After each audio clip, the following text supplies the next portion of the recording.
Welcome to week 2, general sociology students. So we got through week 1, we introduced ourselves to the study of sociology and sociological imagination, and now in week 2, we are diving into culture. So we're going to be talking about culture, and we're not just going to be talking about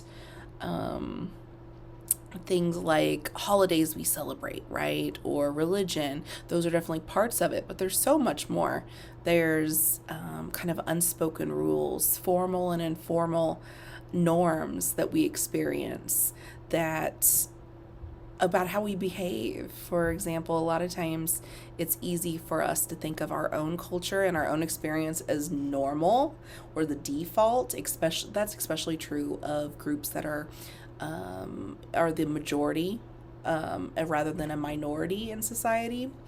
And so we can't dismiss things that make up our culture. So, for instance, Midwest culture, now we often make eye contact with people when we see people in the stores, or we see people driving down the road, and a lot of us will go ahead and throw up a wave. We'll be waving to them. We'll smile at them in the stores. Even if we don't know them, we'll say, "Hey, how are you doing?" And we have that small talk. But if you go different places, even in just the United States, they'll kind of look at you funny and wonder, do I know you? Why would you be talking to me if I didn't know you? And so those sort of things have to do with culture. So there's some like unwritten rules, those informal norms that kind of organize society and define society.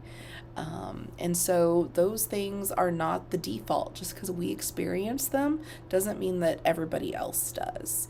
And so it's important to kind of get out of our own way to learn about others and realize that not everybody celebrates the same holidays.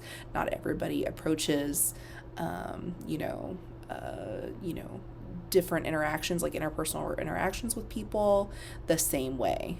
They don't appreciate all the same art and dress and things like that. It doesn't mean that all of us that share a culture are identical, because we also have like layering cultures, right? So I might share some things with the majority Midwestern culture because I grew up in this area, but at the same time, I share culture within my own family and then different parts of my family.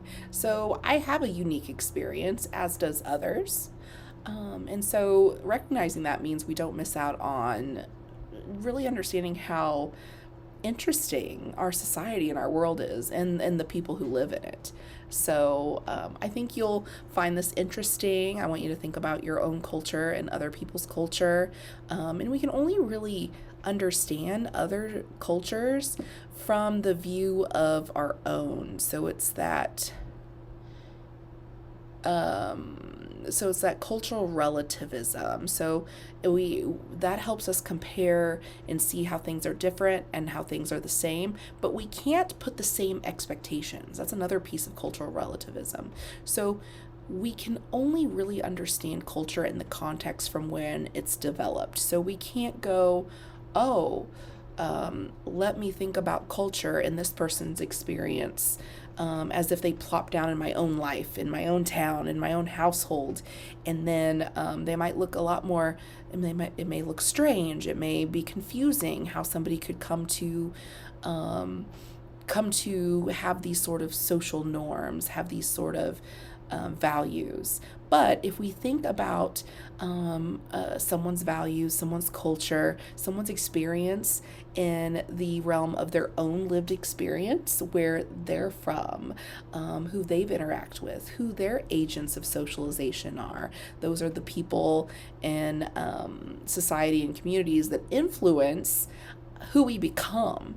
And so we have different experiences. So we really need to view things in context of where that person, that group is from, and how that culture came to be. Because otherwise it can be really easy for us to go, oh no, that's strange. And that's really shouldn't be our first, that shouldn't be our instinct to to be thinking when we are using our sociological imagination and we're thinking like a sociologist in this class. We need to think of things in relate it to our own experience, but at the same time know that we don't have that same shared experience as people from different cultures than us. Be sure to be using the PowerPoint. The PowerPoint is a great tool. It's not something that you have to read and use, but it really does channel what you need to know. So you'll see kind of the main ideas, you'll see some of those highlighted words, and you'll see these things show up on the quiz. When it comes to culture, I want you to definitely make sure you know the elements. So language, norms, beliefs, values. You need to know all those elements that make it up. You need to really understand what norms are, that they're informal and formal, and that these are just expectations in culture of how we behave given a situation. So basically, society without norms of some sort would be chaos. So informal and formal. But we need to recognize that they're different in different places and in different situations. And I think this is really interesting to study, really. Let's see. Also, be sure to know the theoretical perspective. So go back to the functional theorists. We're going to talk about them every time we hit on a new subtopic of sociology. So go back and you'll see they're talking about functional theorists. So what do norms and values, culture do for functionalists? So what, as far as those theorists, what do they think about culture? What's their lens that they're looking at it? Conflict theorists, they're always focused more on power, in that a lot of we can see power struggles in these interactions in society. So always think functional theorists are, all about how norms and values create bonds or disrupt bonds, and it basically makes people attach or function in society with one another. Conflict theorists are focused on power. Symbolic interactionists are more concerned about meaning people give to behavior in interaction, and the routines we have, and the how we relate to one another. What's the meaning that we give to our culture and our cultural norms?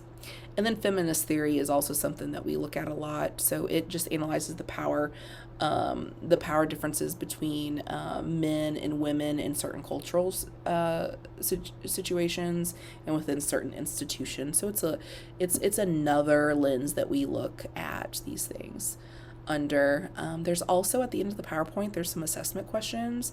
These are questions that could be identical or very similar that's on the test. So you usually get 3 or 4 to kind of test yourself. So same thing this week. You're going to have discussion board, initial post due Thursday, replies due by Sunday at midnight, and then you'll also have an assignment.